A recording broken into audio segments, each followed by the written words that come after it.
Welcome back to the channel, welcome back to the vlog. I am Eddie Oz, this is All Things Ed, as we cover everything business, fitness, and automotive, and everything else in between. I know we've been doing a lot of travel vlogs. We just got back from China. We've touched down. I've got my cars behind me. We're going to cover a lot of content with the R34. This is a GTR, M-Spec Nern, Millennium Jade. And on my right, I've got the LP610 Hurricane. I bought my first supercar when I was 22 years old. That story is coming to you guys in the upcoming vlog, as well as a lot of other cool shit. If you're liking what you're seeing, give this video a thumbs up, subscribe to the channel, tap that notification bell, and today we're gonna go check out the green Supra Build, the one that we're building over 1,000 horsepower. We're gonna head to Jay's at G-Force Race Solutions, and he's basically gonna take us through the small update that we've got for you guys. So let's go.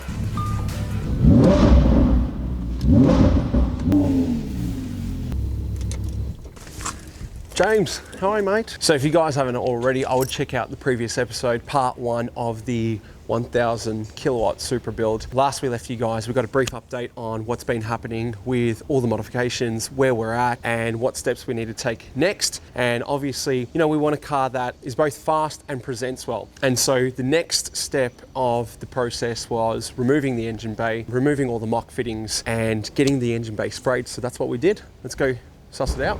Jay, my man. So, she's been sprayed. Yeah, she's been cleaned up, rubbed back, and fresh coat of paint in there. So nice. She looks really good. It really sets off the bay, so it's going to contrast nicely against the billet and the polished and all the go fast bits. Yeah.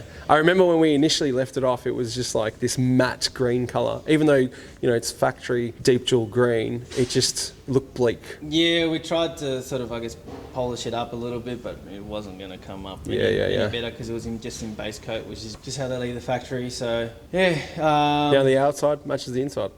yeah. So we've gone with that original factory color. So if anyone were to spray their engine bay in a similar fashion, what would they do? Strip it all right down, remove all the block offs and all the plastic trims and stuff. All the fittings. All the fittings in that. And then wash it, rub it down with compound to get into all the little crevices and stuff. Yep. And then wash it again, and then it's applied with 2 coats of paint. Is there anything else that needs to be done to the engine bay? No, look, it's just really rubbed down and prepped really well. Yep. And make sure it's degreased properly, get all the grease and stuff out of it. This bay was pretty good because it didn't have any oil leaks. It didn't really have a chance to leak any oil in its good quality car. Life. So yeah, it's lived an easy life so far. So nice. That's made it good. It was a non-turbo automatic. So yeah. I'm assuming it would have lived an was easy life. Well kept. Well kept. I mean, the problem with a lot of Jap cars is that they get that grey black soot from traffic. Yep. So even some of the other low-K cars, especially white cars, it really shows. You see all that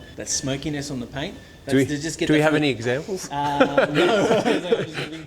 They're all kept in good condition. No, that one's got a black engine bay because being a race car and stuff.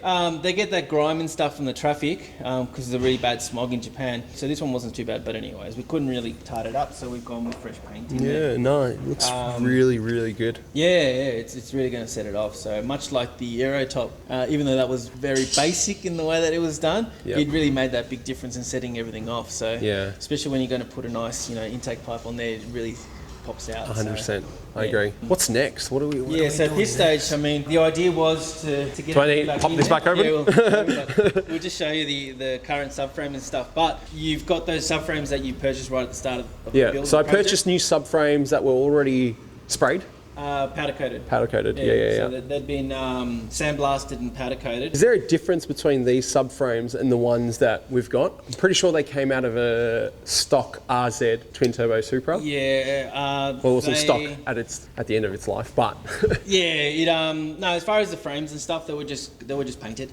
Yeah. They were just coated. There's no modifications to it. I think just the rear might have the 4-bolt cross brace rather than the 2-bolt cross brace, which is like a small upgrade to make it a little bit more firm. But other than that, they're just really well prepped because that car was a show car. We'll be able to use those here and just present it a lot better. So rather than drop everything back in now, we'll change that over because everything gets mounted to that. Yep. Like the engine gets mounted to the subframe, so we'll need those in there. But at this stage, especially because at this time of year, it starts to really ramp up and everyone else building their cars. Yep.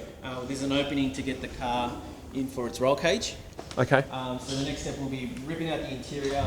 We'll use that opportunity to fix the dash. The dash lift, yeah, slight dash lift, but pretty good condition. The rest of it is good. I think most of that's come from its time here in Australia, unfortunately. Yeah. With the heat, that's come up a little bit. Yep. But yeah, we'll be pulling out all the plastic trims, carpets, everything, and then getting them to make a 6-point roll cage to comply with Andrew specs, so then we can take it to the track. Yeah. So we just comply with all the race regulations. Yeah. Look. If we go fast, we don't want to get booted from the track. That, and we just safety first. And safety. We don't want to go this far. You don't want to die.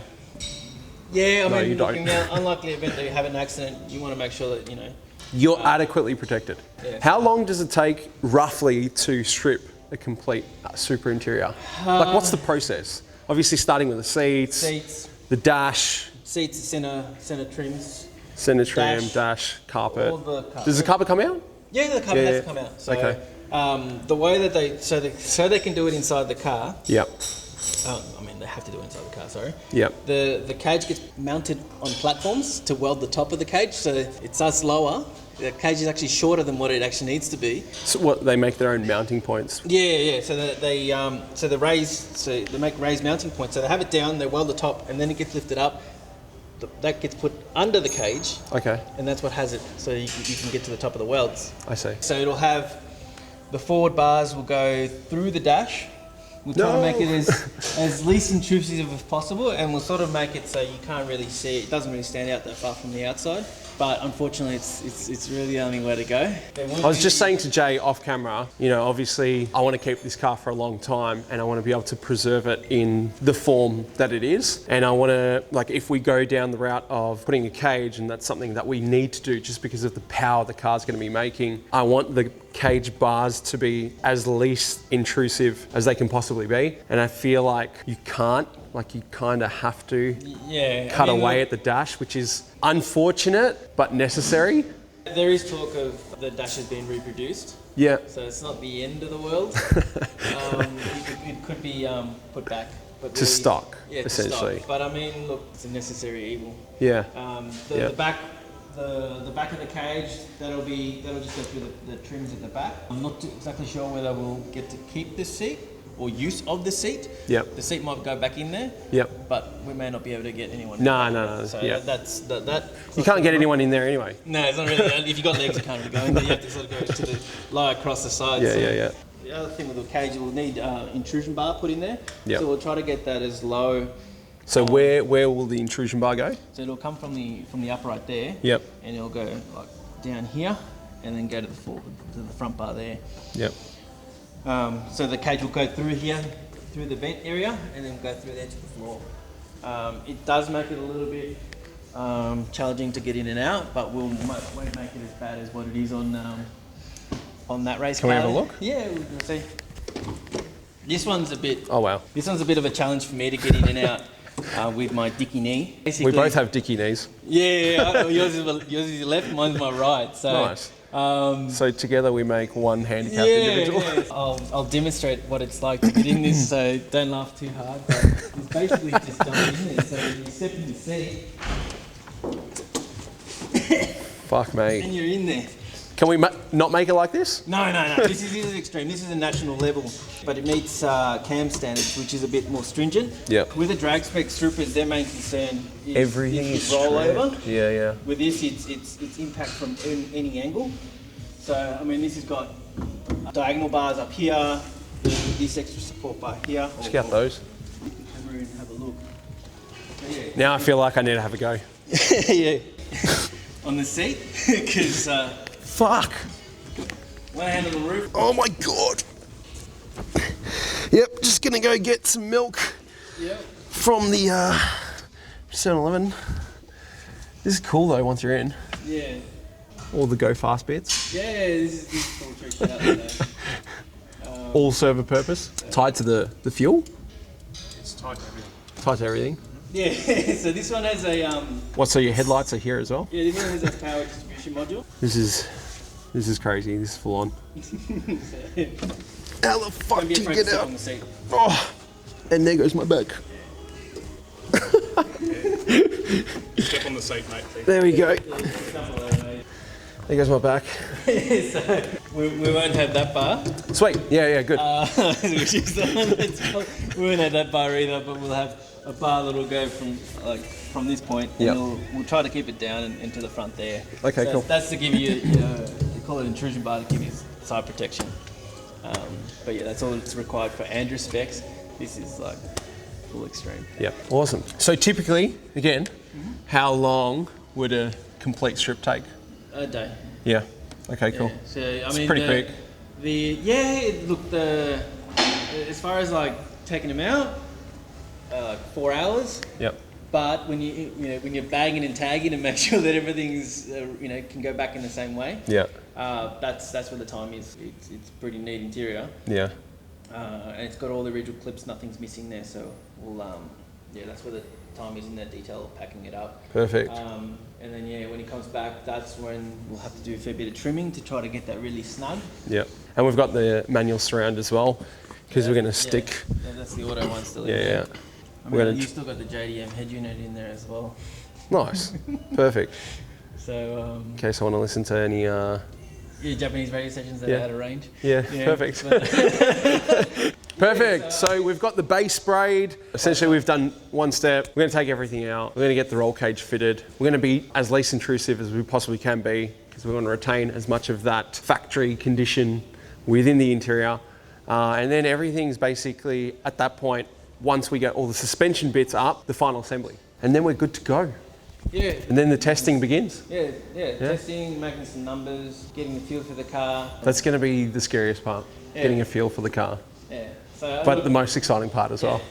Yeah. I guess it's the most nerve-wracking, that first initial start. Yeah. Making sure that everything's sweet. Thanks, Jay. Thanks so much, bro. No worries, thanks. Can't wait. Yeah, I'm excited. I'm definitely excited. Yeah. Can't wait to experience everything. That's a wrap. Until next time. So there you have it, guys. We just wrapped up at GeForce Race Solutions. We're going to head back to the office, answer 3 quick questions. That was basically a summary and a wrap of where we're at with the Supra. Engine bay has been sprayed. The car needs to be stripped back, and we're going to fit a roll cage in, and hopefully we can bring you guys in on that journey. But until then, let's head back to the office.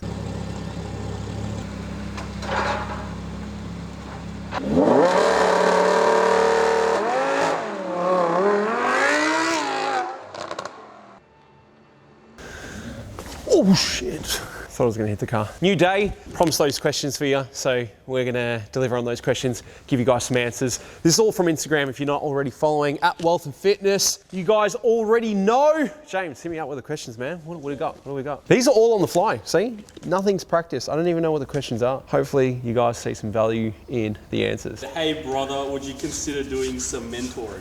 Unfortunately not. I don't have much time on the plate. I got enough time to do these vlogs though. That's pretty much it. Sacrifice some of my leisure time to do these vlogs for you guys, give you as much value as possible. If you haven't already subscribed to the channel, please do so. Give the video a thumbs up. No, I'm deviating from the question. Unfortunately, I don't have time. I don't have time for myself, let alone mentoring others. If you guys have any questions that you'd want answers to, you can always hit me up on the DM or email me. I'm always willing to lend a little bit of my time to try and help wherever I can. But in terms of full-blown mentoring one-on-one, can't do it. Big CNC guy says, tips on how to grow brands on Instagram or my own. I think the one key takeaway from building branding is staying true to your message. In order to differentiate yourself from the market and to be unique, you need to be yourself. You need to hone in on what your brand message is and what value you bring to the table. I think networking is a good way to leverage new audiences and deploying new marketing funnels, new marketing tactics. There are so many out there. You just need to pick something that works for you. Obviously, there's a lot of trial and error in it, so I can't give you a definitive answer. Yeah, hope that helps. Yeah. Buddy. This is the first time we've done a sit-down Q&A. Feel awkward. The only Jay Reed says, do you do sponsorship for other people than bodybuilders? Nice. So I think what he's trying to say there, James, is do you even only sponsor bodybuilders? No, we don't. Obviously, we sponsor people who share the same values as the brand. Our brand ethos has always been about loud and bold activewear, loud and expressive activewear with edge. And we try and find people that share similar values in the industry. So a lot of our influencers are fitness-based bodybuilders, but there are people from different walks of life, and we're always open to new partnerships as long as we see value there, and as long as those audiences see value in us. We want the Do Even brand to be, seen in an organic light on new platforms. I don't want to be peddling our products or pushing our products in an inorganic fashion. So networking with the right people who share the same values as us is imperative. And if that comes from different facets of fitness or different facets of life, then so be it. We have an influencer marketing specialist, a PR manager and a marketing manager, and they basically deal with all of that. They know our brand value, they know our brand message, and they constantly test new relationships with influencers from all walks of life. So no, short answer, TLDR, didn't listen. Too long, didn't read. Yeah, that's it. Are we wrapping up? We're wrapping up the vlog? Are we wrapping up the vlog? We're wrapping up the vlog. If you enjoyed this video, feel free to smash that subscribe button. Give it a like, it really does help out. Next episode is going to be the first drive in the Skyline and new power levels and what I think about it. So you don't want to miss out on the next episode. I'm out.